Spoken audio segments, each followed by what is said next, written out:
Halo, assalamualaikum. Selamat berjumpa kembali di channel Pak Pi. Kali ini Pak Pi akan menyampaikan tutorial bagaimana cara menerbitkan buku karya sastra untuk PAK kenaikan pangkat guru.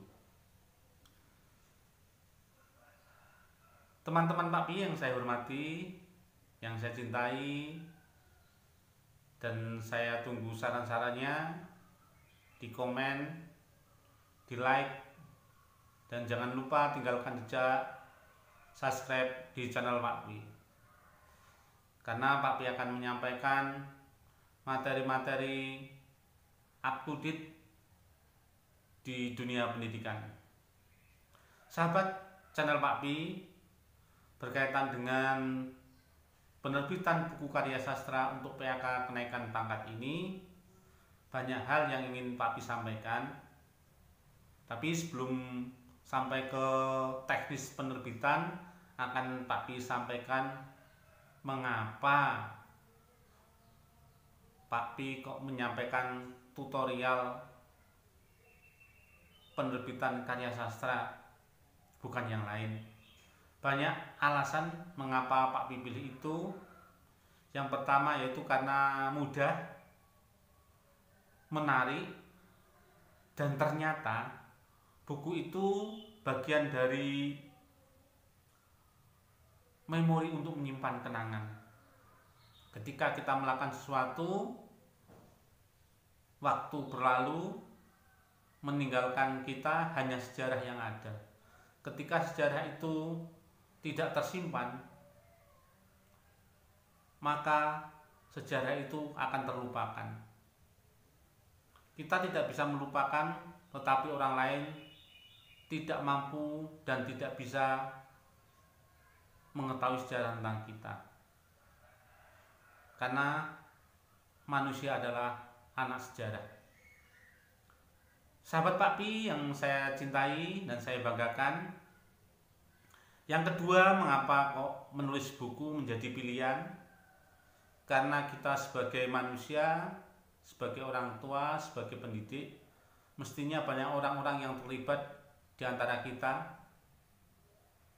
di lingkungan kita. Untuk itu, buku menjadi pilihan karena mampu memotivasi anak kita supaya mengikuti jejak kita sebagai orang tua yang gemar menulis, gemar membaca, sehingga buku merupakan bukti otentik dari sebuah proses kegiatan menulis, membaca.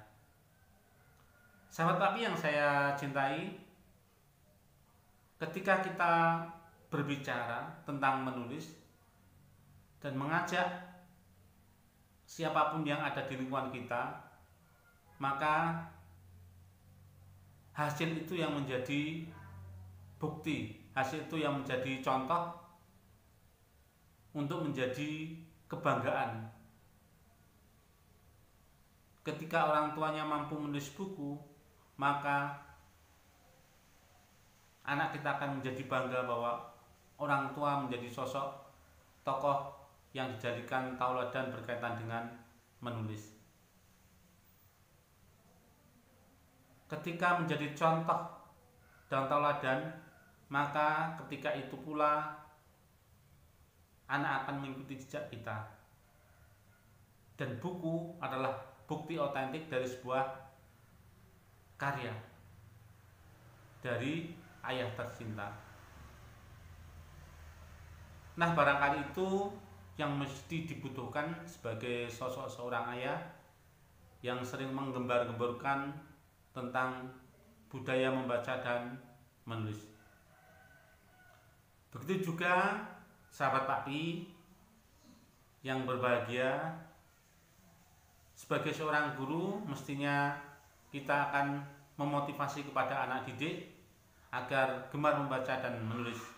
Maka guru adalah sosok teladan yang memberikan contoh sebagai seorang guru dan seorang penulis. Selain itu, yang terakhir alasannya karena buku adalah sarana untuk memenuhi angka kredit bagi seorang guru yang diperlukan untuk kenaikan pangkat. Nah, itulah alasannya. Barangkali alasan ini akan memotivasi kita untuk gemar membaca dan menulis. Yang kedua yaitu strategi. Kita perlu menentukan strategi bagaimana sebuah karya sastra yang berupa penerbitan buku itu mampu terwujud. Langkah yang perlu kita lakukan adalah kita harus punya barang yang akan diterbitkan. Nah, barang itu kan hanya sebuah tulisan dari sebuah ide kreatif yang diwujudkan dalam bahasa tulis. Bentuknya adalah karya sastra puisi. Nah, karena sekarang adalah era milenial, maka kita sebagai seorang guru tentunya tidak akan terlepas dari era milenial tersebut. Dunia IT, dunia teknologi selalu berdampingan dan berdekatan dengan kita. Maka itulah yang bisa kita manfaatkan. Nah, fasilitas sudah dipenuhi, teknologi sudah tersedia, tinggal kita bagaimana mengemas sebuah teknologi itu menjadi sarana untuk mewujudkan ide kreatif kita, termasuk menulis puisi. Tidak ada guru yang tidak pegang HP, tidak ada guru yang tidak mengenal HP, tidak ada guru yang tidak mengenal komputer, dan tidak ada guru yang mengenal Facebook. Nah, ketika teknologinya sudah ada, perangkatnya sudah ada, maka tinggal memanfaatkan. Nah, bagaimana caranya Pak Bi? Kenangan yang ada di setiap kegiatan yang kita lewati, yang kita laksanakan, maka kita simpan di dalam status baik Facebook maupun Instagram. Tetapi yang paling enak adalah di Facebook karena lebih tahan lama dan tidak akan terhapus dan mudah disalin ke perangkat lain. Nah, kalau sudah menjadi itu, maka kita tinggal menghitung hari. Berapa puisi yang mampu kita terbitkan dalam 1 jam, 1 minggu, 1 bulan, bahkan 1 tahun. Karena guru dituntut dalam waktu tertentu untuk mempunyai karya ilmiah yang berupa karya tulis dalam bentuk apapun, termasuk penerbitan buku, karena buku merupakan tadi banyak alasan, mudah dan lain sebagainya. Nah, kalau kita sudah mampu mengumpulkan puisi dari berbagai fasilitas yang kita punyai, maka tinggal kita kelompokkan.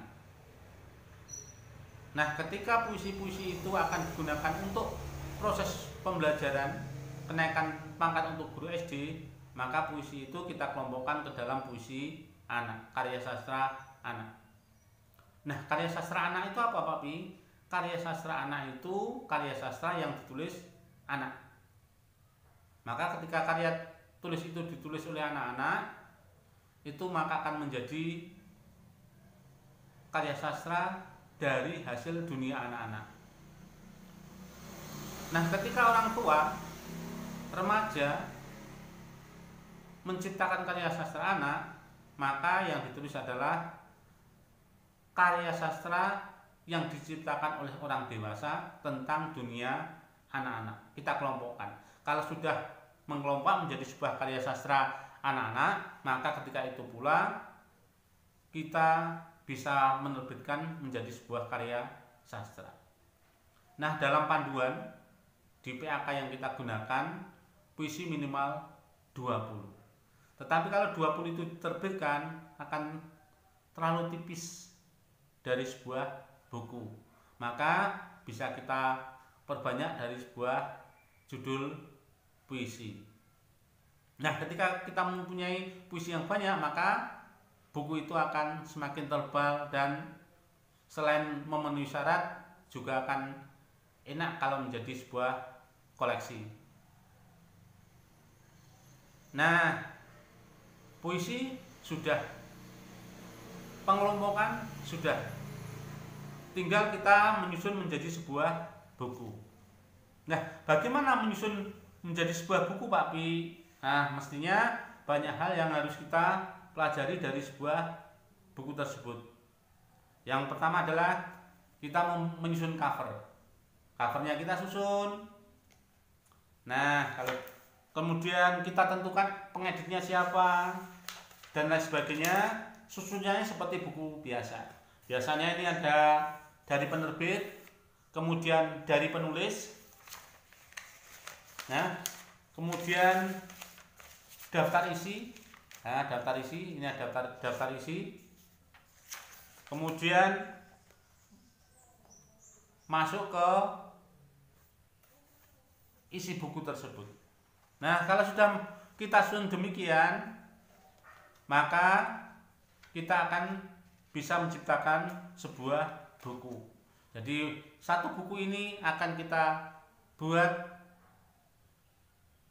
menjadi berapa halaman. Nah, itu disesuaikan dengan isi buku. Kalau puisinya tadi 20, maka paling tidak ada 25 halaman.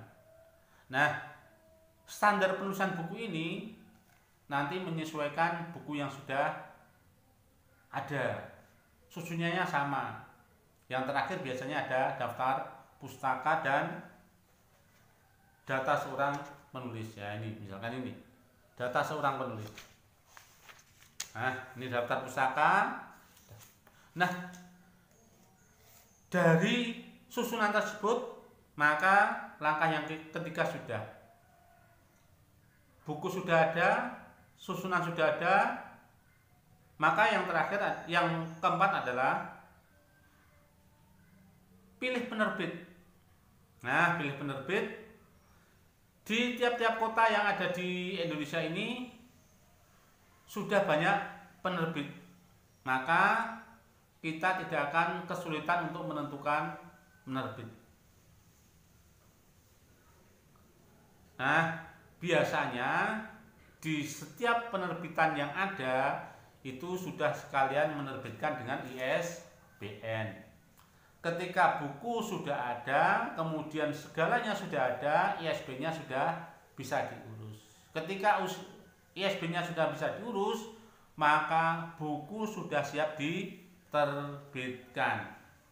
Nah, sahabat Pak Pi yang baik hati, ketika kita sudah mampu menulis buku itu, ketika kita sudah mampu menciptakan karya sastra dan menerbitkan sebuah buku yang ber-ISBN, maka ketika itu pula sejarah akan tercipta bahwa sampean, Anda, Bapak adalah bagian dari pengubah sejarah dunia yang mampu menuliskan sejarah dalam sebuah buku.